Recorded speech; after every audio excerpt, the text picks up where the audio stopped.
Dan Peck, ESPN 106.7 in Auburn. Coach, it's your first year in the SEC without Coach Saban after his retirement. I'm curious about your relationship with Coach Saban. Have you reached out to him much after he's stepped down, and also does it feel different going into this league this season with a new head coach at Alabama?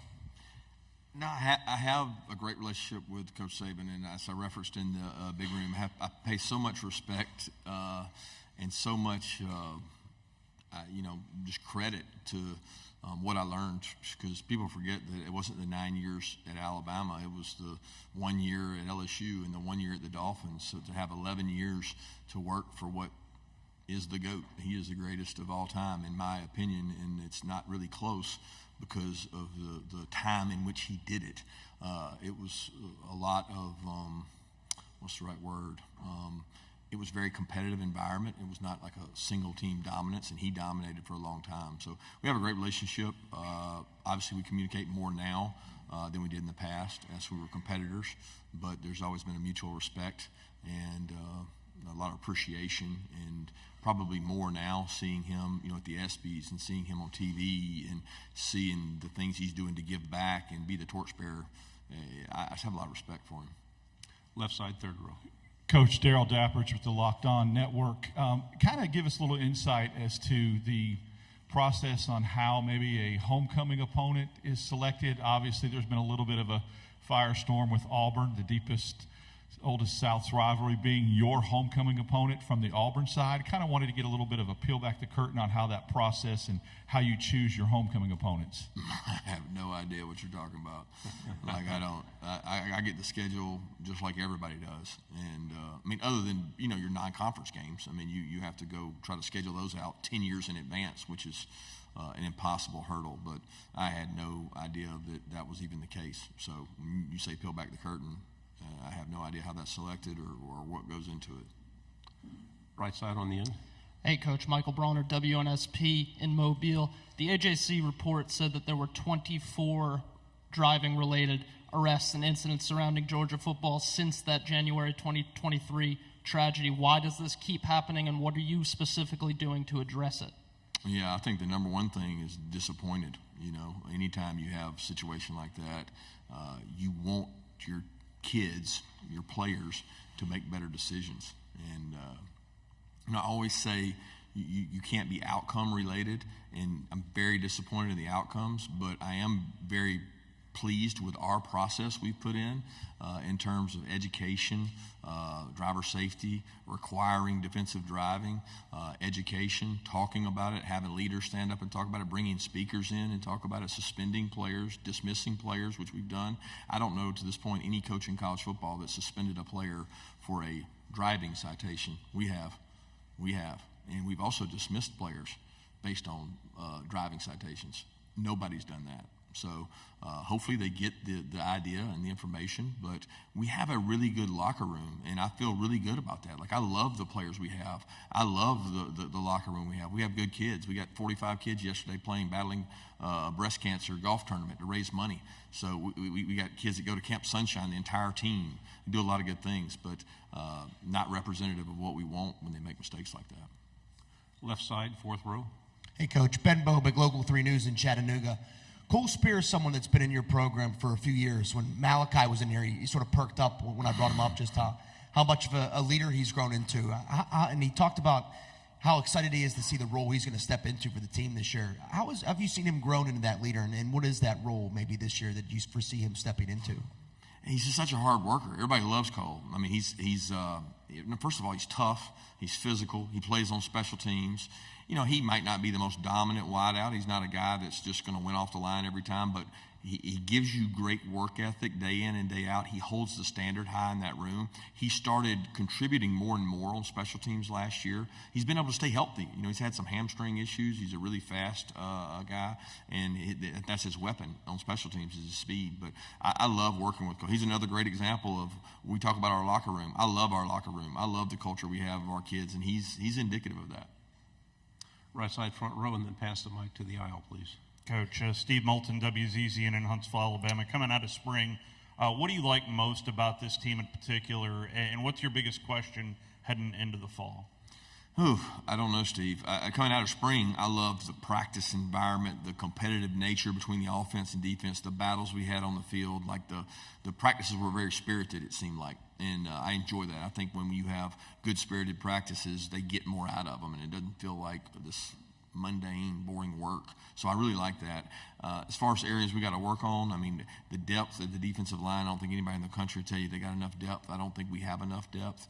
We don't have a great depth at offensive line, where years past we were probably 2 and 3 deep. Right now we have a very experienced offensive line, but we don't have a deep offensive line. So some of that's been attrition, some of that's been portal. You have to continue to create depth, because you don't know when it's going to glare its head within the season. Second row on the right. Shahan J. Rogers from CBS Sports. Coach, I was amused a little by your NIL joke out there. I'm curious, what's kind of the state in your mind of NIL at Georgia? You lost me there in the beginning. You said my NIL what? The joke about Nike and Dan Lanning. About Dan Lanning having the treasure chest to open up and get whatever he wants. Yeah, but what was your question directly about? Yeah, I'm curious about your thoughts on the state of NIL at Georgia right now. I think it's in a good place. I mean, our kids are competitive, and you know, we are different than most. We have a system that is, we believe you come in and you work your way up. You don't come in and make more money than starters. And philosophically, we stand by that. And if that costs us a player, we think we win in culture, because we don't want players that feel like there's an entitlement for a freshman coming in. And I think a lot of schools made that mistake early on, 3-4 years ago. And you could have some upset locker rooms. We're going to err on the side of you earn what you get, and the more you stay and play and contribute, the more opportunity you get at NIL, and that's kind of the state of our NIL. We'll go to the aisle here in the second row. Hey, Coach, Jonathan Hoppy with WTVM in Columbus. You mentioned Miko Williams and his versatility. What do you see from him, and maybe a different role in the defense this year, and what do you think he can bring in that new role? Well, he's very versatile. He's very talented. He played defensive end, which would be a 5 technique, 9 technique, 6 technique, 4-eye, all that for us last year. He'll continue to do that. We think he gives us the versatility to go outside and set edges and create plays. We've got more depth now at some spots inside that we can bump him out. He's athletic enough to play and stand up, but he's also big enough to go and battle and fit up on some big tackles. So we're lucky to have him. We need more guys like him, but better than anything he does on the field is his work ethic off the field and what he stands for. I enjoy having Michael around and what he brings to our team. We'll go here in the front row. Spencer McLaughlin, Locked On Podcast Network. Talk about Carson Beck. Had a great season a year ago, but where do you feel he can, if at all, still improve going into year 2 as a starter in this offensive system? Well, his approach to watching tape, finding out what defenses do, knowing what they're doing before it happens, the approach he has to our defense. You know, he can instill confidence in our defense, where last year I think he was focused on what he did for our offense. He can be an overall factor for both sides of the ball this year and really help the confidence of the defense. Front row. Coach Eric Bailey with Tulsa World. When Georgia played Oklahoma in the Rose Bowl, all offense, no defense, Brent Venables has turned things around. Can you talk a little bit about the job Brent's doing at Oklahoma and what Oklahoma brings to the SEC now that they joined the league? Yeah, the great traditions, what they bring, tradition-rich history. What a tremendous job Brent did at Clemson as a defensive coordinator, and you can see those same elements, those same characteristics of toughness, attacking. He's going to always be good on defense. He knows defense. He understands how to attack offenses. So as he gets the players he's recruiting more and more in there, they're going to be a dominant defensive football team. And I think that's kind of, SEC has always been known for really good defenses, and he brings another one with him. Left side, second row. Coach Davis Baker, WSFA in Montgomery. Out of all the battles you've had with Alabama, you've only played them once in the regular season, which was COVID year, limited capacity. What's it like preparing to go to a place like Bryant-Denny that will feel likely like a playoff game? I'm not going to be dismissive of going to play at Bryant-Denny. It's hard. But when you play on the road in the SEC, everywhere is hard. I mean, it is just difficult to play. The passion and energy on road games, people don't. Go ask a veteran SEC coach about road wins.